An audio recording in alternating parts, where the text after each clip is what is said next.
लेकिन पहले जल्दी से आपको लेकर चलते हैं दिल्ली से हमारे सहयोगी अहमद बिलाल कश्मीरी पंडितों के साथ मौजूद है।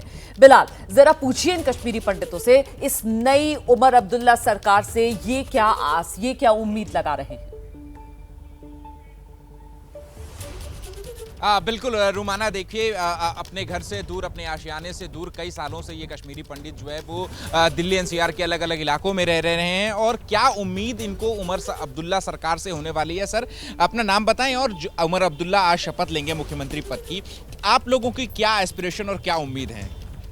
देखिए, मेरा नाम रमेश मनवटी है। मैं पिछले 35 साल से कश्मीर से बेघर हूँ।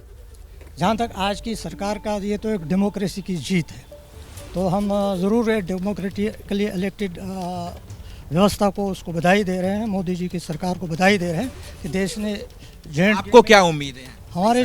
हमारे उम्मीदें हैं कि जो हमारे मूल कारण है कश्मीर से विस्थापन होने का, घर से बेघर होने का, हमारे जेनोसाइड का, उन मूल कारणों को एड्रेस करें, उनकी जो वापसी, ताकि हमारा वापसी सुनिश्चित हो जाए। ठीक है।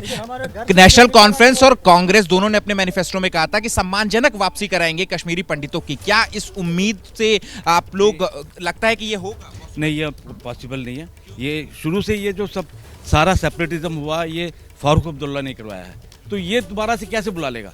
इसी ने सबको भगाया है। जब ये हम भाग रहे थे तब तो ये इंग्लैंड में गोल्फ खेल रहा था, तो मतलब ये हमको इकट्ठा नहीं कर सकता। फारूक अब्दुल्ला ने तो खुद कहा है, दशहरा रैली में हमने सवाल पूछा, उन्होंने कहा कि हम चाहते हैं कि अगला दशहरा कश्मीरी पंडितों के साथ बिताया जाए, मनाया जाए और कश्मीरी पंडितों को वापस आना चाहिए। फारूक अब्दुल्ला ने खुद कहा। मेरा नाम यामिनी कौल है और मेरे पूर्वज कश्मीर में हबा कदल में गणपत यार में रहते थे। जो भी फारूक अब्दुल्ला ने कहा, उमर अब्दुल्ला ने कहा, जो भी कांग्रेस या एनसी के मैनिफेस्टो में है वो बहुत कम है। हमारी कम्युनिटी पिछले 34-35 साल से बेघर है, और ऐसे बेघर नहीं है कि मर्जी से उठ के गए, ये सब जानते हैं। तो सबसे पहले उन वजहों को आइडेंटिफाई किया जाए, उन वजहों पे काम किया जाए, उसके बाद एक लाइन किसी मैनिफेस्टो में दे देना काफ़ी नहीं है। 35 साल से दरबदर घूम रहे हैं, हर सरकार आती है, वादा करती है। क्या लगता है कि उमर अब्दुल्ला की नई सरकार अपने वादे को निभाएगी? देखिए, उमर अब्दुल्ला तो पहले भी चीफ मिनिस्टर रह चुके हैं जम्मू कश्मीर में, ये उनका फर्स्ट टेंडर नहीं है, तो हमें उम्मीद तो ज़्यादा नहीं है।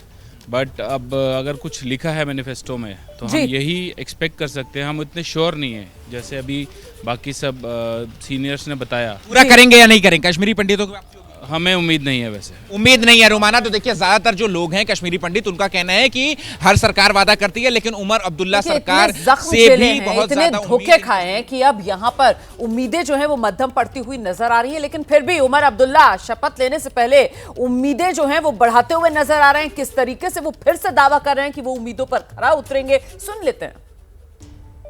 बहुत कुछ करना है, लोगों को एक हौसला देना है कि उनकी हुकूमत है, कि उनकी आवाज़ सुनी जाएगी।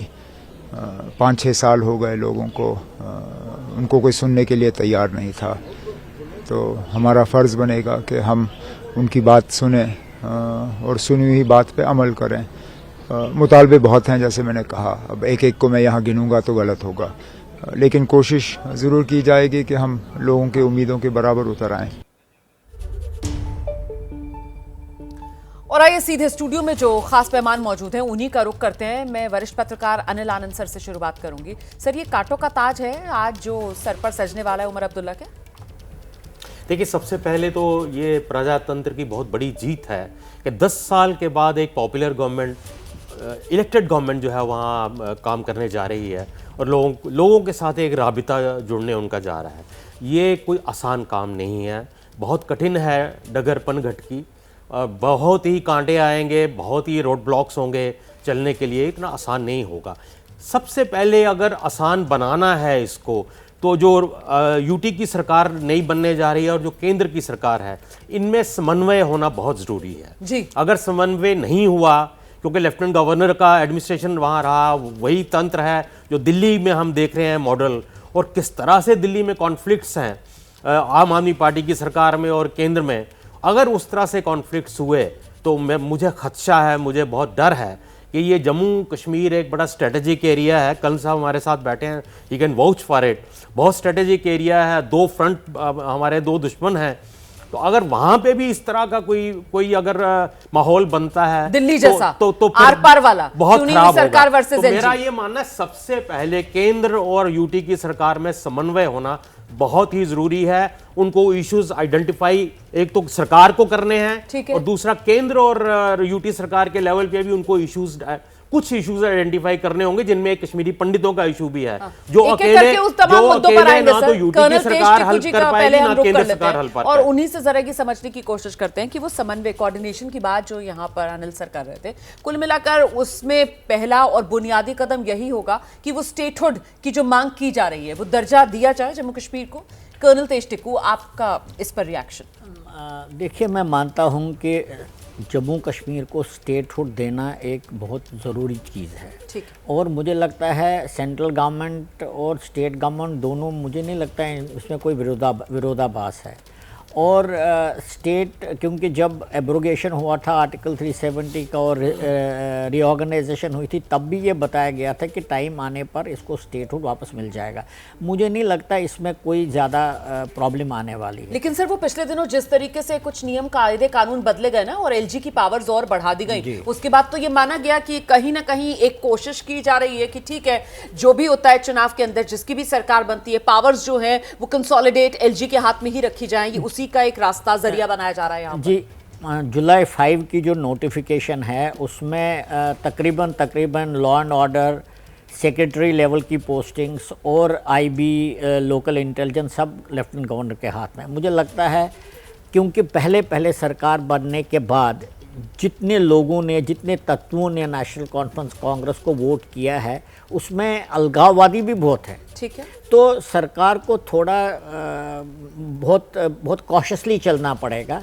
मुझे लगता है 1 साल तक ये एक्सपेरिमेंट रहेगा कि JKUT में गवर्नर के पास ये महकमे हो और उसके बाद जैसे सिचुएशन पैन आउट हो जाएगी उसके बाद स्टेटहुड की बात की जाएगी। क्योंकि सबसे बड़ा मुद्दा है सिक्योरिटी एनवायरनमेंट में जो कंट्रोल हुआ। तो मतलब ये एकदम से नहीं होने वाला। यहाँ तो ये जो नई सरकार बनने जा रही है, अगर इनके बयान देखा जाए तो कमल हक साहब यहाँ पर तो ऐसा लगता है कि सबसे पहला काम, सबसे पहला अधिकार जो ये लेने वाले हैं वो पूर्ण राज्य का दर्जा किसी तरीके से मिले जम्मू कश्मीर को, इसी की लड़ाई लड़नी है। लेकिन जैसा कि कर्नल साहब कह रहे हैं कि साहब कम से कम आप 1 साल तो मानकर चलिए, अभी 1 साल तो एक्सपेरिमेंट किया जाएगा, देखा जाएगा, टेस्टिंग होगी और उसके बाद आगे कोई फैसला। कमल, देखिए, मैं समझता हूं कि जो पीछे कश्मीर में चुनाव हुए वो प्रीमैच्योर थे, अभी नहीं होने चाहिए थे। प्रीमैच्योर? हाँ, अभी नहीं होने चाहिए थे। ठीक है, ये वहाँ पे वोट हुए, लोगों का पार्टिसिपेशन हुआ।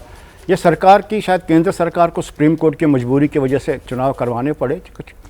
जो सुप्रीम कोर्ट ने जो अपनी सोच समझ में, जो अपने विजडम में उनको अच्छा लगा उन्होंने कहा, बट ग्राउंड रियलिटी और पॉलिटिक्स के हिसाब से मैं समझता हूँ कि अभी प्रीमैच्योर थे, नंबर 1। दूसरी बात, आपको लगता है कि उमर अब्दुल्ला अभी तो लग रहा है क्योंकि मेजॉरिटी है उनके पास में, बड़ी थम्पिंग मेजॉरिटी के साथ में आए हैं वापस जीत के। लेकिन मैं आपको ये आज आपको बता दूँ, शायद आपको अजीब लगे, शायद आप इसको ना माने अभी, लेकिन समय के साथ में आप मेरी बात का यकीन करेंगे कि ये पॉपुलर सरकार नहीं है।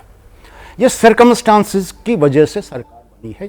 या आपको यही चीज़ याद रखना पड़ेगा कि अब्दुल्ला फैमिली कश्मीर में मोस्ट हेटेड फैमिली है और यह कॉन्ट्राडिक्शन है। एक तरफ से वो मोस्ट हेटेड फैमिली है, दूसरी तरफ से वो सरकार बनाती है, वो मेजॉरिटी में आती है। क्योंकि सिंपल सी फार्मूला है वहाँ पे कश्मीर में, एक डॉक्ट्रिन आज से नहीं, पिछले कई शताब्दियों से, ये दशकों से ये कॉन्ट्रडिक्शन चल रहा है वहाँ पे, कि जहाँ पे कि कॉन्ट्रडिक्शन एक इंस्ट्रूमेंट ऑफ स्ट्रेटजी बन जाता है। बीजेपी को कौन बेस्ट कमल हक साहब, आप जो बातें कह रहे हैं सर, मुझे लगता है इस पर और हमें गंभीरता से आगे बात करनी होगी। क्योंकि देखिए, नंबर्स के लिहाज से अगर देखा जाए तो नेशनल कॉन्फ्रेंस ऐसा लग रहा है जम्मू कश्मीर की पसंद बनकर उभर रहा है। लेकिन आप ये कह रहे हैं कि कश्मीर के विरोधाभास के तौर पर इसको देखना होगा, क्योंकि आपके हिसाब से ये मोस्ट हेटेड फैमिली है जिसके सर पर आज ये ताज मुख्यमंत्री वाला सजने जा रहा है। आखिरकार कश्मीर किस राह पर आगे बढ़ने जा रहा है?